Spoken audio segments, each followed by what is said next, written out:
el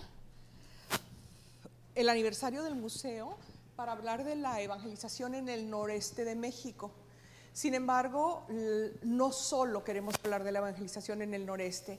El primer día vamos a hablar sobre el proceso de evangelización en general, porque obviamente lo que se hace aquí replica en muchos sentidos lo que se hizo en el centro de la República.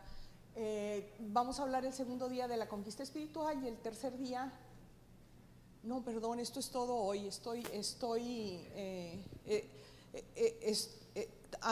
todavía no me controlo. Todo esto lo vamos a hacer hoy. En el segundo día vamos a hablar de las órdenes mendicantes y en el tercer día ya vamos a entrar al noreste. Y ya en el segundo día empezamos a entrar en tema porque al hablar de las órdenes mendicantes vamos a hablar de lo que sucede con los conventos que se encuentran, ellos le llaman el septentrión, y desde ahí se inicia la evangelización de las tierras del noreste de México. Entonces, adelante. La que sigue, por favor. Tenemos que empezar con la conquista. En 1519, Hernán Cortés, lo voy a recordar muy rápidamente, desembarca en las costas de Veracruz, llegan un Viernes Santo, lo primero que hacen es decir una misa. Todos los elementos que van relatando los cronistas tienen como un alto grado de simbolismo. Entonces el hecho de llegar en Viernes Santo es para ellos muy importante. Él llega acompañado de un fraile, Fray Bartolomé de Olmedo, de la Orden de la Merced, quien le dice: cálmate, párale a tu rollo, porque Hernán Cortés quería bautizar y bautizar y bautizar, prácticamente con hisopo, sin haber evangelizado. Entonces, Fray Bartolomé, aquí puse una cita que viene de Bernal del Castillo, y Bernal dice que Bartolomé le dice a Cortés: paréceme, señor, que en estos pueblos no es tiempo de dejarles cruz en su poder. Él quería plantar cruces, bautizar y decir misa. Y esto que se les ha dicho basta hasta que tengan más conocimiento de nuestra fe. Y tenía toda la razón Fray Bartolomé. La evangelización tenía que hacerse en una forma ordenada y tenían que estar seguros de que el catecúmeno, por llamarlo de alguna manera, el que estaba aprendiendo la nueva religión, estuviera convencido para después poderlo bautizar. Como ustedes recordarán, en Zempoala, ya que llega, en Zempoala se improvisa un altar, se predica y se dice misa, y fueron bautizadas las 8 mujeres que habían donado los españoles. Aquí me estoy saltando algo que es muy importante, y es el hecho de que en Cozumel se encuentra este náufrago Jerónimo de Aguilar. Ya nos platicó de él Matos Moctezuma, ¿verdad? Si es que vinieron a su conferencia, que a la hora que se presenta con ellos les dice: yo soy cristiano. A mí me llama mucho la atención que no les dice soy español, soy cristiano. Y Bernal Díaz del Castillo lo describe como que andaba en cueros. Nunca, yo creo que por morbosa que soy, nunca he querido averiguar si quiere decir encuerado o vestido con cueros. Yo creo que es vestido con cueros, ¿no? Algún cuero que le tapara, como decían ellos, sus vergüenzas. Que tenía una sola cotara, eso me llama mucho la atención, lo repiten varios cronistas, o sea, una sola chancla, y que llevaba en la cintura, en la faldriquera, que es una bolsita que se ponían en la cintura, un libro de horas. A mí toda la escena me emociona mucho porque pienso que es el primer libro que llega a México. Es el libro con que Jerónimo de Aguilar seguía rezando las horas a pesar de haber estado 8 años como prisionero de los mayas. Entonces llega Hernán Cortés, se presenta con él, Hernán Cortés le dice: te puedes venir con nosotros, yo pago tu liberación. Habrán sido unas cuantas cuentas lo que hubiera pagado, ¿verdad? Y Jerónimo de Aguilar dice: nada más déjame ir a la costa, o sea, Cozumel está enfrente de lo que hoy es Playa del Carmen, para ir por otro español, otro cristiano que vive allá, y ese otro es Gonzalo Guerrero. Hernán Cortés le dice: sí, pero yo me voy en 3 días, si no regresas te quedas. Entonces se va con Gonzalo Guerrero y le dice han llegado los cristianos, podemos irnos. Y Gonzalo Guerrero le dice, no, ¿cómo? No, yo tengo una familia, tengo unos hijos muy bonitos, es la palabra que usan los cronistas, y además tengo la cara labrada y las orejas horadadas. Hay algunos cronistas mala leche como, ahorita me acuerdo el nombre, que dice seguramente es que ya había idolatrizado. Y otra cosa que le dice, soy cacique entre indios. Entonces Gonzalo Guerrero se queda, Jerónimo de Aguilar se regresa y Hernán Cortés ya se había ido. Afortunadamente para él, empieza a hacerle aguas una de las naves y tiene que regresar para repararla. Y entonces a partir de ese momento, Hernán Cortés consigue su mejor arma para la conquista, que era este hombre que hablaba español y hablaba maya. En la desembocadura del río Coatzacoalcos, si no me equivoco, le regalan 10 mujeres y entre ellas está doña Marina. Entonces cuando siguen navegando y se acercan a Veracruz, se dan cuenta de que ya no se habla la misma lengua. Pero Hernán Cortés tiene a Jerónimo de Aguilar y a doña Marina, que van a ser, él los llama en las cartas de relación sus lenguas. Entonces, doña Marina traduce del náhuatl al maya y Jerónimo de Aguilar del maya al español. Imagínense con esta herramienta, que fue una herramienta buenísima para la conquista, si se puede evangelizar. Obviamente esto se convierte en una cosa de lo más complicada.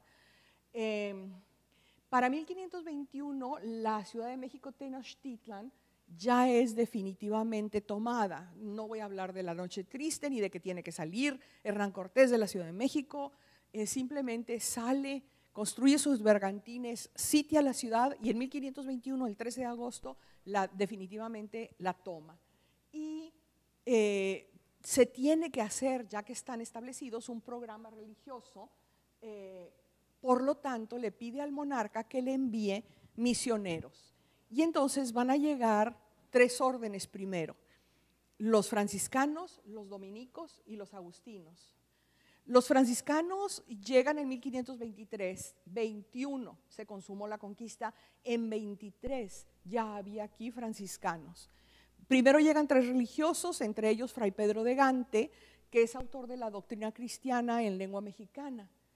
Ahorita hablo de la imprenta y de por qué hago tanto hincapié en los diferentes libros. Pedro de Gante era pariente de Carlos V, era primo de Carlos V.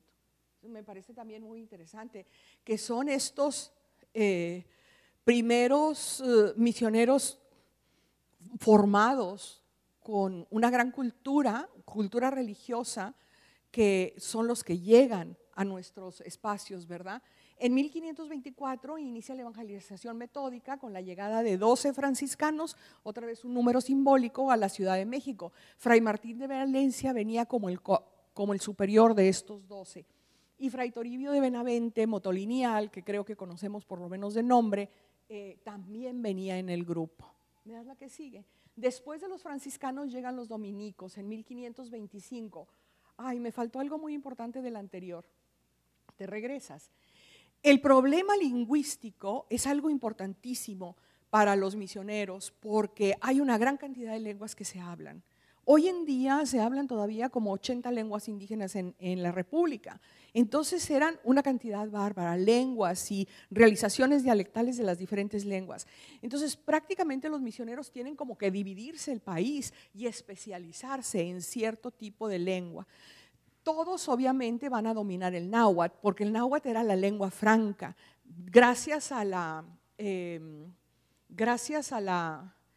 forma como los aztecas habían dominado el territorio, su lengua se había convertido en esa lengua con la cual uno podía más o menos moverse. Entonces, los franciscanos se establecen sobre todo en el Estado de México, Michoacán, Tlaxcala, Querétaro y Veracruz. Y las lenguas que van a dominar son el náhuatl y el tarasco. Los dominicos, ahora sí me das la siguiente, se establecen en la Ciudad de México. Obviamente todo el mundo se establece en la Ciudad de México, ¿verdad? Y el estado de Hidalgo, la Huasteca Potosina, Guerrero y el Pánuco. Y van a dominar el náhuatl, el otomí, el huasteco y el Tarasco. Como dije antes, llegan en 1526, su superior es Fray Tomás de Ortiz, y 5 de ellos mueren en menos de un año. Esto no era extraño. Llegaban a Veracruz y ahí desembarcaban. Todos hablan de que los aires de Veracruz eran malsanos y entonces se enfermaban. Seguramente les daba tifoidea o este tipo de enfermedades tropicales, ¿no? Luego, el transporte desde Veracruz hasta la Ciudad de México era complicado, no era fácil. Aún hoy lo es, ¿verdad? Y todo este proceso era muy difícil para los misioneros que llegaban. Entonces, en este caso tenemos varios que mueren en menos de un año por las enfermedades. Y por último, me das la que sigue, llegan los agustinos. Ellos se establecen en los estados de Morelos, Tlaxcala, Oaxaca, parte de Chiapas, Yucatán y Campeche. Y las lenguas que dominan son, desde luego, el náhuatl, pero el mixteco, el zapoteco, el maya, el chontal y el otomí. Llegan en 1533 y su superior es Fray Agustín de la Coruña. Todos ellos pertenecen, como ustedes saben, a órdenes mendicantes. Esto quiere decir que viven de la limosna que se les da. Y todos ellos viven en comunidad, viven dentro de su propia orden, con las reglas de su propia orden. Entonces, muy pronto vamos a ver la proliferación de conventos, de construcción de conventos en diferentes partes de lo que hoy es la República Mexicana. ¿Me da la que sigue? Voy a regresar a ella después porque quiero explicar otras cosas antes de esto. El proceso de la evangelización fue muy complicado por la cuestión lingüística. Y lo que va a suceder en este momento es de que se van a hacer estudios y avances importantísimos en la recolección de las lenguas. Los indígenas, como ustedes saben, no tenían una escritura fonética como la nuestra. Ellos tenían una escritura pictográfica a partir de una serie de glifos. Y esos glifos se pintaban en los códices y los códices eran más bien como un recordatorio, los dibujitos, de lo que se sabían de memoria.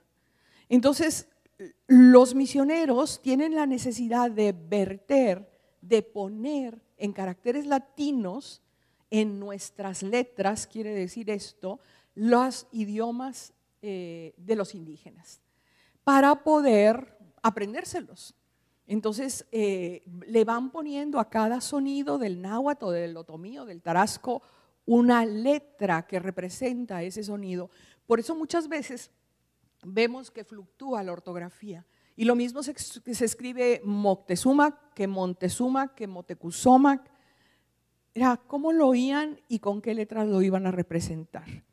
Es un trabajo muy importante. Esta capacidad de poner las lenguas indígenas en nuestras letras, para decirlo con simplicidad, en nuestras letras, es algo que les van a enseñar a sus propios educandos, sobre todo en el caso de los franciscanos, los que están en el colegio de Tlatelolco. Entonces son indígenas que hablan ya el español y que pueden poner con nuestras letras su lengua. Y aquí se va a hacer esta investigación profunda de las características de la cultura y de la cosmovisión indígena. ¿Por qué? Porque a los misioneros se dan cuenta muy pronto que necesitan comprender la forma de pensar y las creencias de los indígenas para poder mostrar la buena nueva, que esto es lo que quiere decir evangelio, ¿verdad? Para poder mostrar el evangelio, para hablar de la nueva religión. Entonces, se inventan los misioneros cosas como esto que están viendo aquí, que es un códice testeriano, se llaman así porque el que se lo inventa es Fray Jacobo de Testera, en donde con dibujitos le recuerdan al indígena cuáles son las oraciones que ellos ya se han aprendido o que deberían de saberse de memoria. El problema de la evangelización y las lenguas es tan importante, tan serio, que Motolinía nos cuenta que evangelizaban con señas. Dice, se iban a las plazas y por señas les hablaban de Dios. Yo puedo imaginarme que deben de haber parecido medio locos, ¿verdad? porque ¿cómo puedes hablar de una cosmovisión diferente a partir de las señas? Luego se dieron cuenta que los niños aprendían muy rápidamente la lengua, y entonces utilizaron a los niños como intérpretes. Pero en el caso del cristianismo no se puede tener una evangelización total a partir de un intérprete, porque se llega un momento en donde hay que impartir el sacramento de la confesión, de la penitencia, y entonces el intérprete ya no puede ahí aparecer. Por lo tanto, los mismos misioneros tienen que aprender las lenguas. Y esto va a dar como resultado que se pida a España que se mande al Nuevo Mundo la primera imprenta que llega a la Ciudad de México. Lo piden Fray Juan de Zumárraga y el obispo Mendoza. Había un gran editor, Jacobo Kromenger, en Sevilla, que manda a uno de sus oficiales, que se llamaba Juan Pablos, gracias, muy bien, Juan Pablos, con la imprenta y un juego de tipos, de letras, de tipografía. Y entonces la imprenta está en el poder de la Iglesia y la finalidad que tiene es ser un auxiliar para la evangelización. Los misioneros entonces empiezan a producir libros que van a ayudarlos a ellos mismos a evangelizar. Y casi siempre esos libros son bilingües y son doctrinas cristianas, artes de la lengua, que son especies de gramáticas, podrían ser sermonarios, aunque los sermonarios son un poquito posteriores, manuales de confesión, manuales para administrar los sacramentos, y entonces el misionero puede tener en 2 columnas el texto en español y el texto en náhuatl o en otomí o en maya, ¿sí? Obviamente estos libros, aunque eran para los indígenas no los leían, todavía no estaban alfabetizados, más que unos cuantos que estaban en el colegio de Tlatelolco. Entonces, realmente era para el misionero, para que el misionero pudiera impartir la doctrina al indígena. Una de las grandes entonces innovaciones que los misioneros hacen es esta, la que sigue. Otra gran innovación muy importante está relacionada con la arquitectura. Obviamente empiezan a construirse los conventos, empiezan a construirse las iglesias, y los misioneros tienen que introducir novedades para incluso la forma de construir. Déjenme que les platico. ¿Me das la que sigue? Aquí tenemos una imagen, la anterior era una imagen, digamos que europea, y esta es una imagen indígena de la misma construcción de la ciudad. Al fondo podemos ver los volcanes y su forma de la representación es muy interesante, por eso pongo las dos. ¿Me das la que sigue? Entonces, ¿cuáles son esas novedades que están relacionadas con la arquitectura para apoyar la evangelización? Primero, en la primera etapa se construyen conventos almenados, o sea, temían las invasiones de los indígenas, temían, pues, y de hecho llegaban, invadían, robaban y se iban, ¿no? Entonces, conventos con almenas, grandes esplanadas destinadas al culto al cielo abierto, sobre todo atrios. No son tan comunes, esos grandes atrios que nosotros tenemos, no son tan comunes en España. Hay catedrales que realmente no puedes ni siquiera ver toda la fachada, porque tienes al cruzar la calle unas casas que por más que te echas para atrás no la ves. En cambio aquí las grandes esplanadas eran muy importantes porque los indígenas estaban acostumbrados a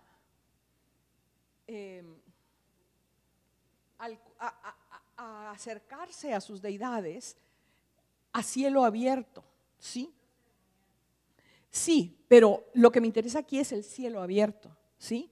El templo no era para que entrara el hombre común, entraban los sacerdotes, pero el indígena estaba acostumbrado a acercarse a su deidad, a rendir culto a cielo abierto. y muy raro les parecía a los indígenas que tuviesen que entrar bajo techo para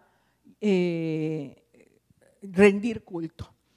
Las cruces atriales, las capillas abiertas, las capillas posas y el portal de caminantes. Son todas estas novedades que influyen la forma de construir conventos e iglesias en la Nueva España. Vamos a ver unos ejemplos de ello. Lo primero que tengo pues es un convento almenado, este es un patio interior, pero así como había almenas en el interior, también había almenas en el exterior. ¿Me das otra? Es otro convento almenado, ¿no? Lo ven arriba.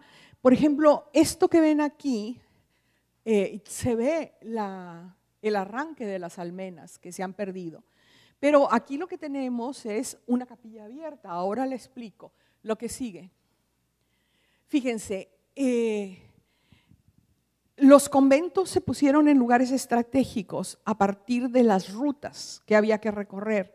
Entonces los conventos también eran un lugar de refugio para los comerciantes. Por lo tanto, tenían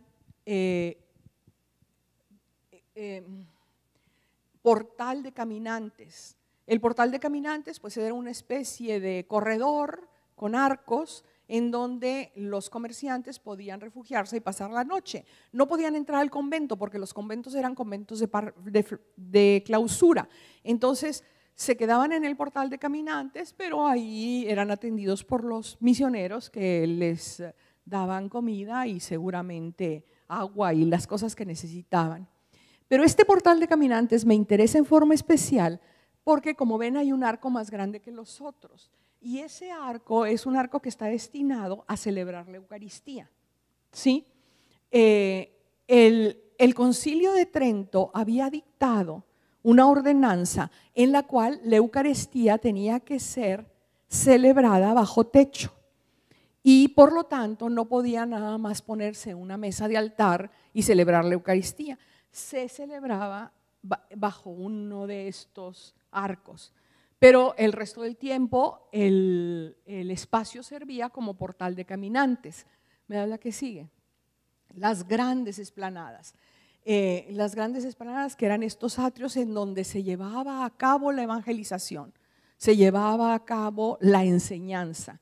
En esta en particular vemos el portal de caminantes al fondo y una capilla posa y el atrio de la iglesia. Bueno, la que sigue.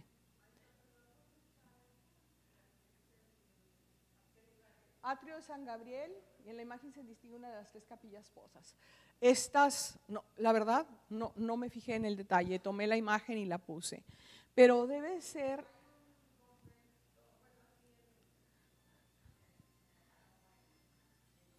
Sí, nos recuerda mucho el de Itzamal se llama, el que está cerca de Mérida y al cual fue el Papa, ¿no? Pero no, este no es Itzamal, no es Itzamal.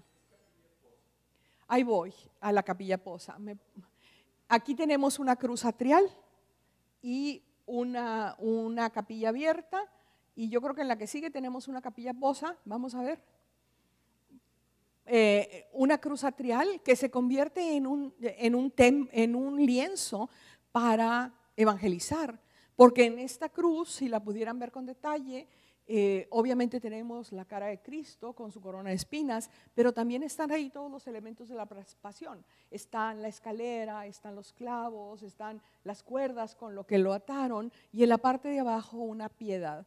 Entonces la misma piedra se convierte en un lienzo que enseña la doctrina, ¿verdad? La que sigue, aquí, esta me encanta, es Teotitlán del Valle, en Oaxaca, y tiene todos los elementos en esta sola foto. Una iglesia pequeña, muy sencilla, un portal de caminantes, allá al fondo una capilla posa. ¿Qué eran las capillas posas? Eran pequeñas capillas en donde se llevaba a cabo cierta parte de la formación, se daba clase. Pero también en esas capillas se bautizaba. Entonces, una vez bautizados, ya tenían como derecho de hacer cierto tipo de cosas, aunque no entraban a la iglesia hasta que no recibían la comunión. Nos regresamos a la que dije que quiero explicar después. Es un grabado de un libro y por eso no, ustedes van a tener que creer en mí, de lo que yo digo que hay ahí. ¿Por qué yo lo veo? Porque yo lo pongo en la computadora y lo agrando, ¿verdad? Y entonces disfruto mucho de ver los detalles de la cruz atrial o esto. Bueno, ¿qué sucede? Es un atrio, ¿sí? Con sus 4 capillas posas en cada una de las esquinas. Gracias. A ver si lo sé usar. ¿Aquí?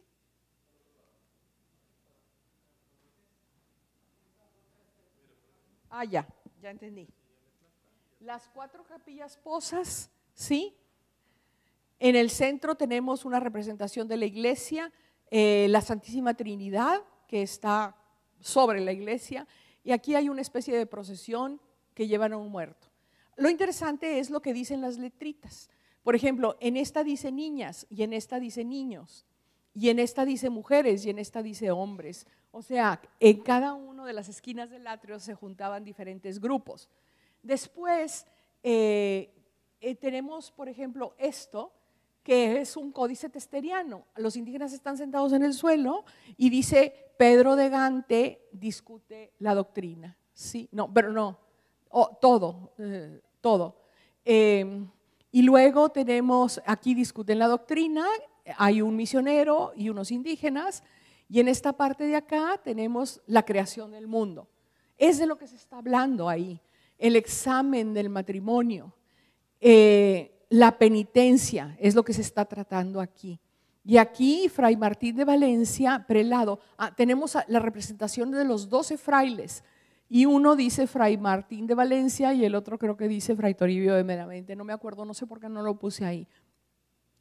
Y aquí se está instruyendo sobre el bautismo, sobre la confesión, sobre la justicia, sobre la comunión y la misa, y aquí, hombres, ya lo habíamos visto, ¿sí? Entonces, en este grabado que aparece en uno de los libros, me parece muy interesante que podemos ver cómo funcionaba ese atrio y esas novedades que se habían introducido para poder hacerle frente al grave problema de la evangelización. Cuando utilizaban a los niños como traductores y luego los niños regresaban a sus casas, los niños querían que sus padres dejaran de idolatrizar y se enfrentaban a ellos. Esto causó problemas muy serios y por eso es que tenemos a los famosos mártires de Tlaxcala, que son estos niños que hace poco fueron canonizados por el Papa, el Papa Juan Pablo, ¿verdad? Porque a la hora que trataron de que sus padres dejaran de idolatrizar, los padres los golpearon hasta matarlos, o sea, una tragedia espantosa, y los misioneros se dieron cuenta de que no podían utilizar a los niños para eso, porque no tenían la madurez necesaria para ir paso a paso impartiendo la doctrina. Entonces, así como se hacen grandes innovaciones desde el punto de vista arquitectónico, también vamos a tener innovaciones muy importantes que afectan o que influyen en la producción literaria. Regresamos a donde estábamos. Sí. Debo de tener el dato. Yo creo que sí. Sí, es posterior, pero a lo mejor siglo XVII. De todas maneras, yo te busco el dato. Lo interesante de la anterior es que además en esta capilla, en esta iglesia, tenemos evidente, aparente, las piedras con que la iglesia fue construida. Y esas piedras vienen de Mitla. Cuando uno visita Mitla, de regreso se puede parar en Teotitlán del Valle y ver esta pequeña iglesia que es muy interesante, porque esas manchas que se ven ahí, cafés en el campanario, en la parte de abajo del campanario, son piedras que tienen el labrado de Mitra, ¿no? Y la que sigue también nos muestra una iglesia, esta es la de Tlatelolco, ni más ni menos, que también está hecha con piedras que fueron tomados de los centros ceremoniales cercanos, ¿sí?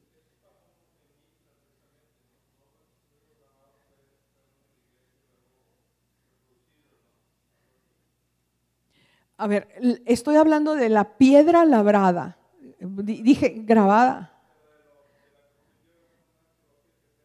Sí, llevan piedras para construir esta iglesia, ¿sí?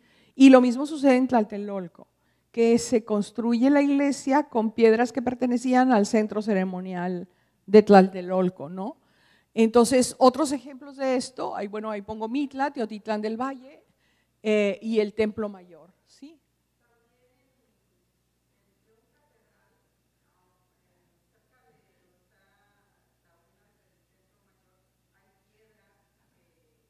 Aquí tengo unas imágenes, sí, aquí tengo unas imágenes, es la que sigue. Fíjense ustedes, esta es la base de una columna y la base de la columna obviamente tendría que estar volteada con la cara labrada hacia el piso. Y ese labrado es un labrado prehispánico. En cambio, en el otro imagen ya tenemos un labrado español. Fíjense, muchas veces los indígenas enterraban piedras que les hablaban de sus propios dioses y de sus propias creencias y las dejaban dentro de las iglesias, de las nuevas iglesias cristianas. Y los misioneros no se daban cuenta o dejaban a lo mejor algún ídolo dentro de una imagen y los misioneros no se daban cuenta que los indígenas estaban adorando pues a las dos cosas, porque el sincretismo para ellos era absolutamente natural. Y además el politeísmo también era absolutamente natural. Un dios no sustituía a otro, un dios se agregaba al panteón. Entonces, el Templo Mayor fue destruido sobre el recinto sagrado, se construyen los monumentos de la nueva cultura, obviamente la nueva catedral, que es lo que tú me estás haciendo ver, la que sigue. Los altares también se convierten en lienzos para la evangelización. Los altares, las paredes, qué pena, me paro donde no debo, ¿verdad? Los altares, las paredes, los techos. Si han estado ustedes en Oaxaca recordarán Santo Domingo, ¿verdad? En donde desde el momento que uno entra queda abrumado con aquel techo profusamente adornado con el árbol genealógico de la orden dominica. Y entonces en los diferentes paneles se ponen pasajes de la vida de Cristo, pasajes del Evangelio, que se convierten en un libro abierto para los catecúmenos que eran iletrados, ¿verdad? La que sigue. Entonces, ¿qué sucede con la imprenta? Que esto nos interesa mucho porque también vamos a desembocar en unos textos escritos en lengua coahuilteca o tejana en el último día. Pues que se publican sermonarios, manuales de confesión, artes de la lengua, villancicos y poemas sacros, teatro edificante, teatro de evangelización, teatro de colegio, hagiografías. Déjenme que platique primero sobre el teatro de evangelización, porque es lo que es verdaderamente interesante en cuanto a una, digamos, utilización de la literatura o de una forma de literatura para llevar a cabo la evangelización. El teatro de evangelización son textos escritos en lengua indígena, sobre todo en náhuatl. Tenemos unos 5 o 6 en náhuatl que han llegado hasta nosotros y creo que uno en maya. Conozco los del náhuatl, los de maya no los conozco, que tienen como finalidad la instrucción y la edificación religiosa de los indígenas utilizando su propia lengua. Pensamos que estos textos fueron escritos por los indígenas guiados por los misioneros. Escritos por los indígenas, digo yo, porque reproducen la mentalidad de la cosmovisión indígena. Usan el mismo tipo de palabras o de frases o de metáforas, de símiles, etc. Se produjo en la primera época de la colonia. Por ejemplo, Motolinía también nos habla de la representación de un auto de nuestros primeros padres, se llamaba. Ese no ha llegado hasta nosotros. piensen que seguramente no había muchos manuscritos de estos autos, porque los indígenas no sabían leer, entonces el personaje se tenía que aprender su texto de memoria. Y a lo mejor existía una versión que se guardaba dentro de la iglesia, dentro de la parroquia. Bien, esta pieza de teatro de evangelización de la cual nos habla Motolinía es una representación del paraíso terrenal y el pecado de Adán y Eva, y se lleva a cabo en Tlaxcala. Dice Motolinía que se eligió un lugar como una hondonada para que la gente se pudiera sentar en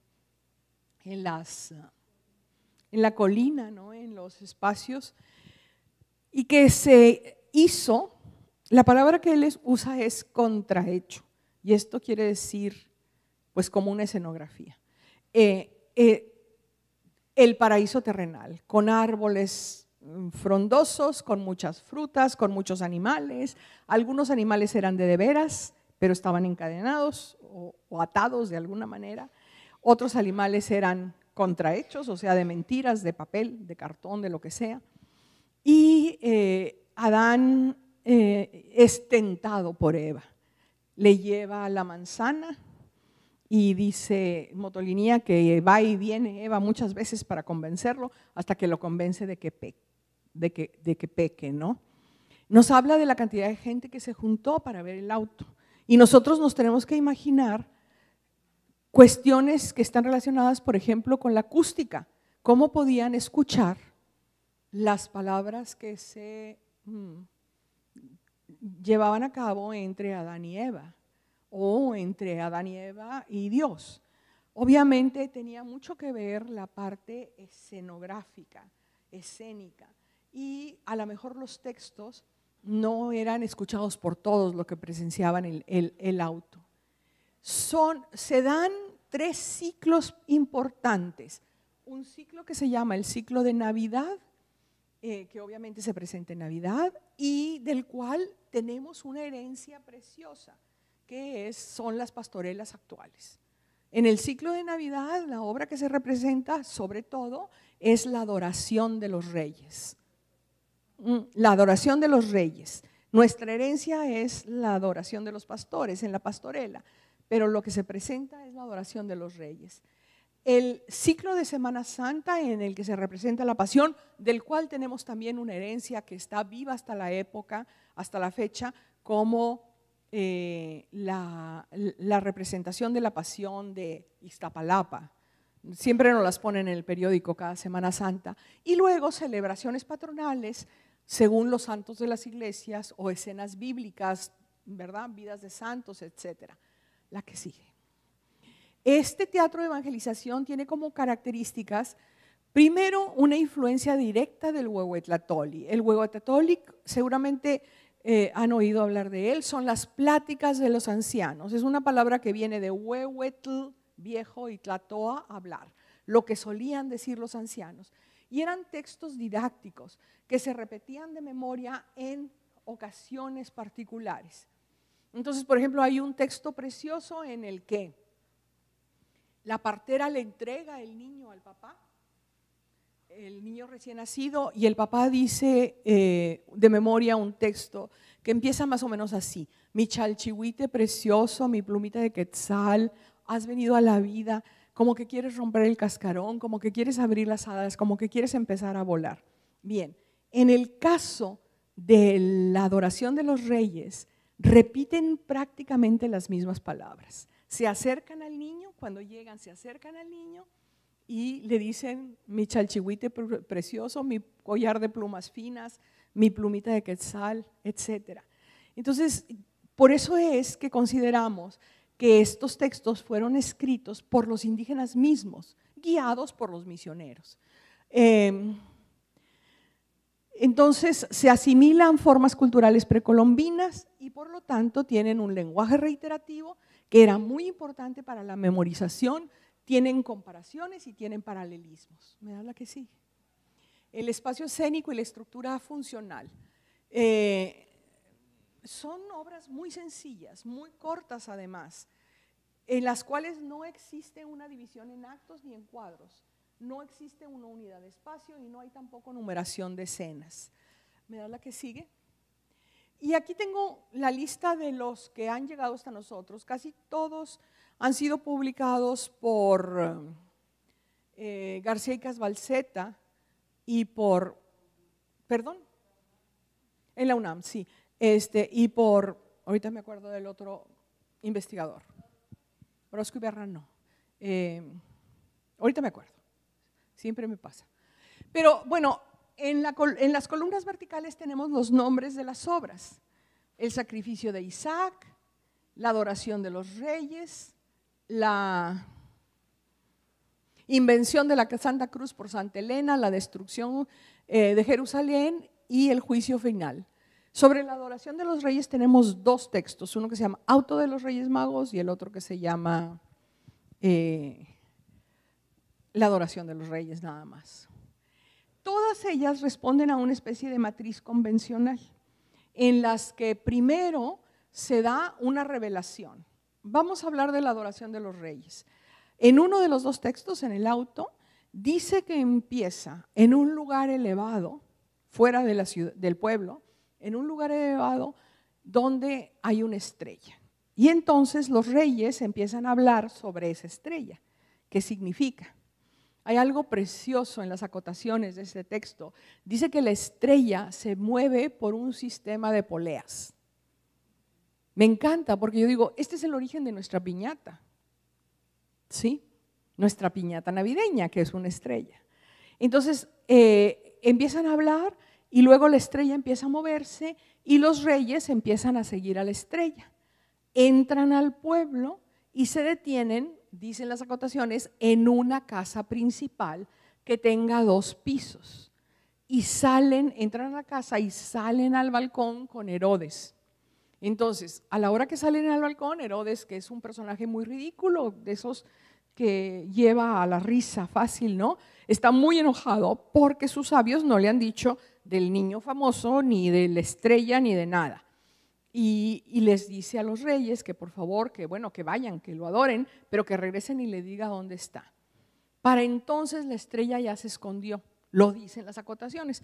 Y luego salen de ahí los reyes y se van a la iglesia, en donde, bueno, antes de eso vuelve a aparecer la estrella y la estrella se detiene a la entrada del atrio.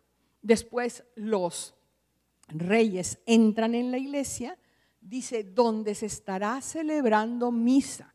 Y a la hora del evangelio, caminan por el medio de la iglesia, dice, caminarán como señores. O sea, como se caminaban los señores indígenas, ¿verdad? Caminarán como señores, así pausadamente y con mucha...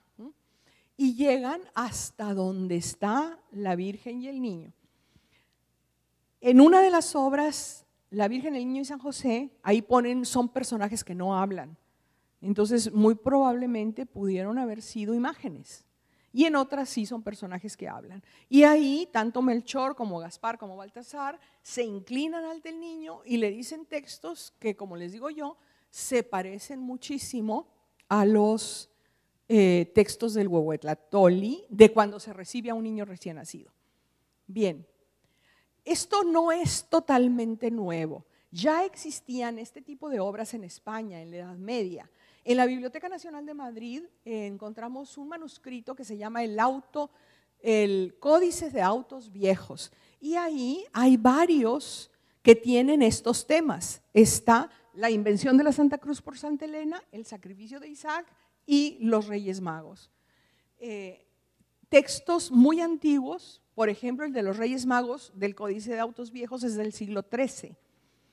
Y se encuentra una copia en la Biblioteca del Escorial. Entonces podemos encontrar que estructuralmente se parecen, pues a fin de cuentas están contando historias que todos no sabemos, ¿verdad? Se parecen, pero estos están totalmente adaptados a la imaginación, a la cosmovisión indígena. Y les estaba hablando yo de la estructura. Primero tenemos una revelación, que puede ser un ángel que se presenta y da una noticia o una estrella. Después tenemos una traslación, los personajes se tienen que mover de un lugar a otro. Y fíjense los que conocen pastorelas, cómo es exactamente la misma estructura. O sea, hay una revelación, a los pastores les dice el ángel que ha nacido el niño, hay una traslación, los pastores van al lugar en donde el niño nació para adorarlo, luego viene una amenaza.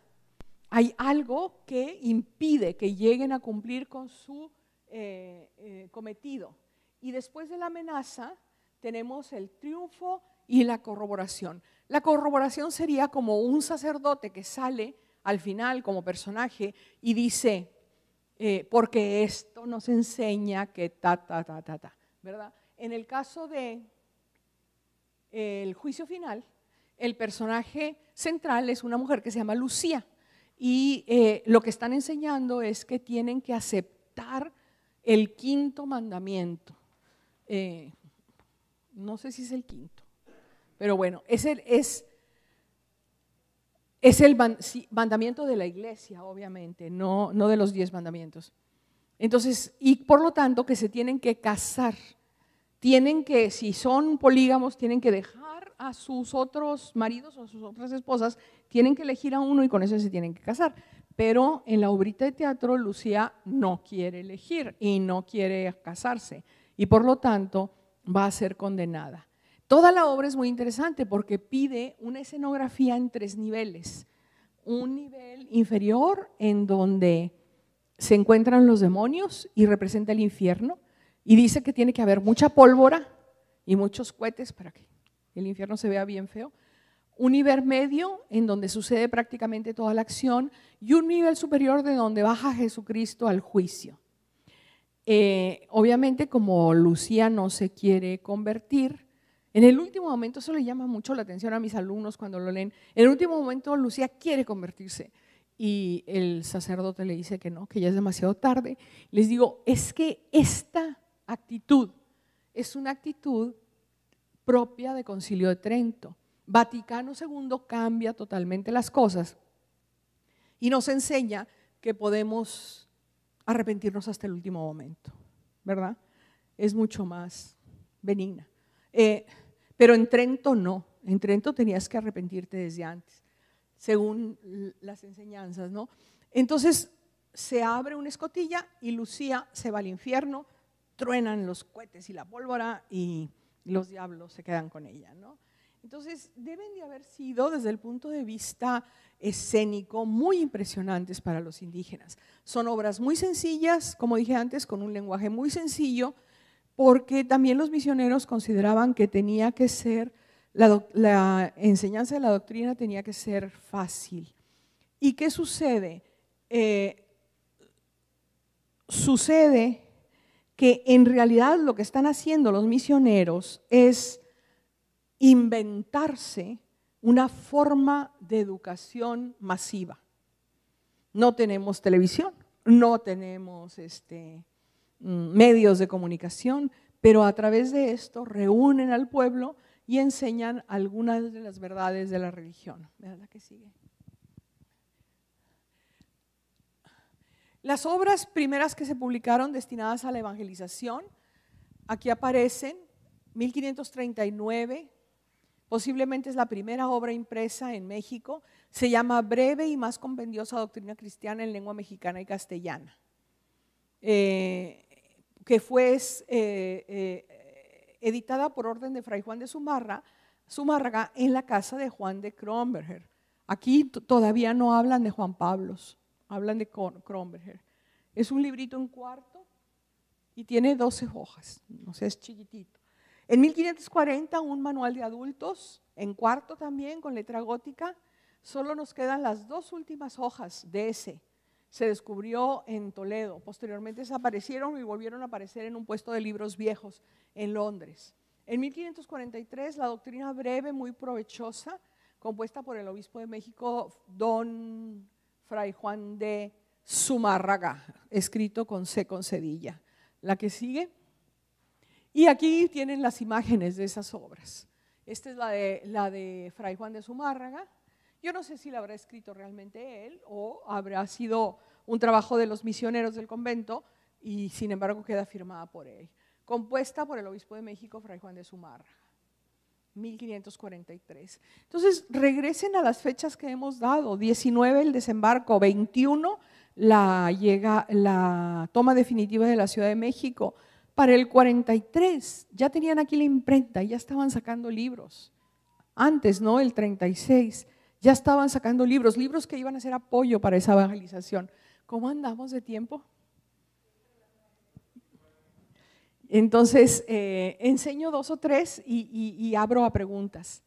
La que sigue, la doctrina cristiana para información e instrucción de los indios, de Pedro de Córdoba. Fíjense cómo el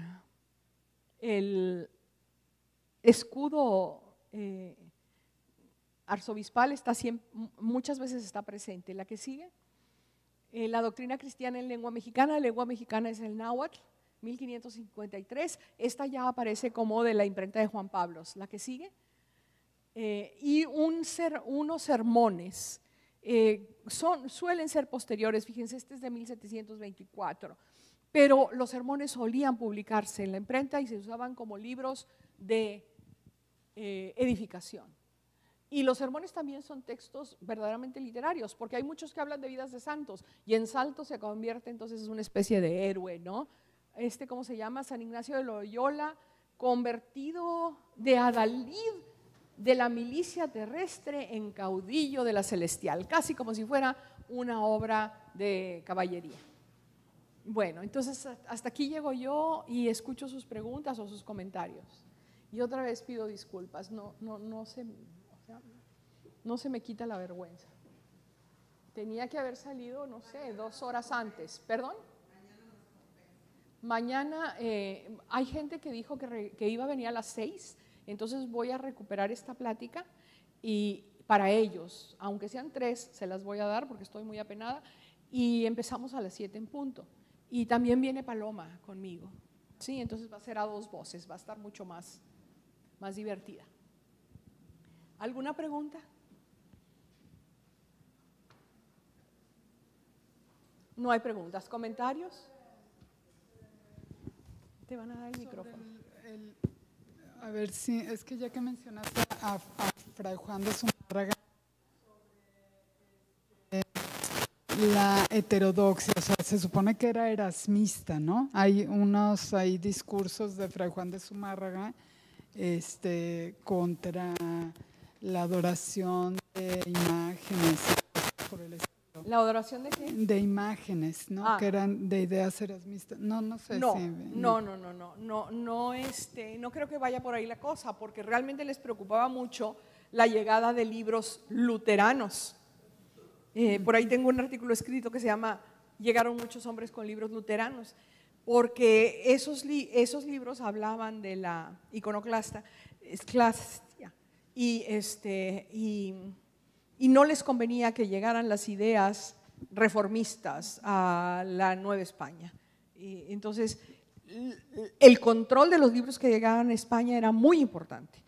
Se controlaban en la Casa de Contratación de Sevilla y se volvían a controlar al llegar aquí, para que no llegaran libros que no fueran los apropiados.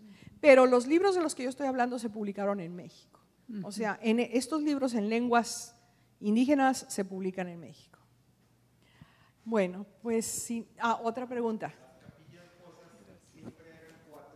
No, hay veces que hay una, que hay veces que hay 2, hay veces que hay 3, pero en el grabado vimos 4 representadas. En Totitán del Valle, que se veía nada más una, hay 3. Entonces, la de la esquina que queda al fondo a mi derecha, según lo veo, esa no está. Pues no sé, porque como ahí va el portal de caminantes, no sé si nunca la hayan puesto. Pero no siempre eran 4.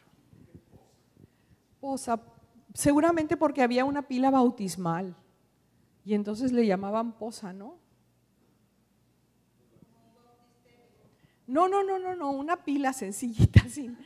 Ahí se bautizaba. Fíjense, Motolinía dice, a ver, llegaban órdenes de Roma de cómo se tenía que hacer la evangelización, pero Roma no tenía ni idea del problema en que estaban metidos estos. Y entonces Motolinía dice, Es que hay ocasiones en que yo he tenido que bautizar 5,000 indígenas. Cuando me cansaba de verter el agua, alguien me detenía el brazo. Y cuando ese brazo se me cansaba, usaba la mano izquierda. Dice, en Roma nos dan órdenes de que tenemos que bautizar a todos con todo el rito por su orden, ¿no? Con el crisma y el óleo y todo lo que se necesita, pero no saben lo que estamos. Y esa orden la da Roma porque se enteran de que ellos están bautizando con hisopo. Paz, paz, paz, paz, paz. Ya, todos los que les cayó el agua quedaron bautizados. Entonces, sí es es un problema muy serio, en donde el meollo del asunto está en la comunicación, en la capacidad de comunicarse con los indígenas en su propia lengua. Bien, otra pregunta. Sí, nos comentó que sobre los textos, estos autos, que me queda duda si, no sé, nos comentó, probablemente escritos por mano indígena, dirigidos por religiosos. Por los misioneros. Esto por los misioneros. Porque están digamos, escritos en esto lengua está, vaya, comprobado en algunos textos especiales o nos quedamos en un nivel de hipótesis. Mira, el otro editor que publica varios textos de teatro de evangelización es del Paso y Troncoso, ¿sí? Los publicó en los primeros años del siglo pasado, o sea, 1900, 1901, 1902.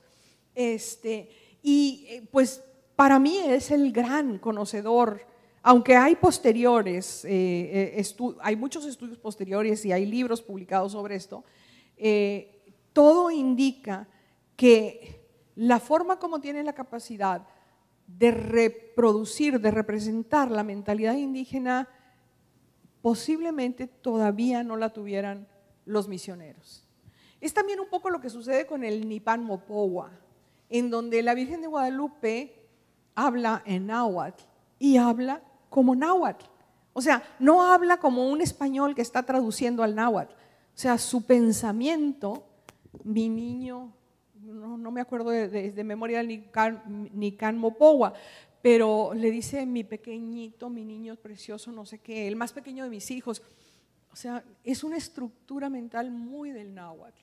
Y todas estas repeticiones, porque eran tan importantes para poder aprenderse los textos de memoria. Sí, y otra pregunta, aproximadamente, ¿por qué año o década del siglo XVI se tiene, digamos, esta obra de teatro, un auto más antiguo que se conozca? Yo creo que el más antiguo del que tenemos referencia es del que habla Motolinía, el juicio final. Es todavía siglo XVI. Sí, es el más antiguo del que tenemos referencia. No tenemos el texto. Los textos que tenemos son los que puse en aquel cuadro. Gracias. Bueno, pues muchísimas gracias. Muchísimas gracias. Es para ustedes.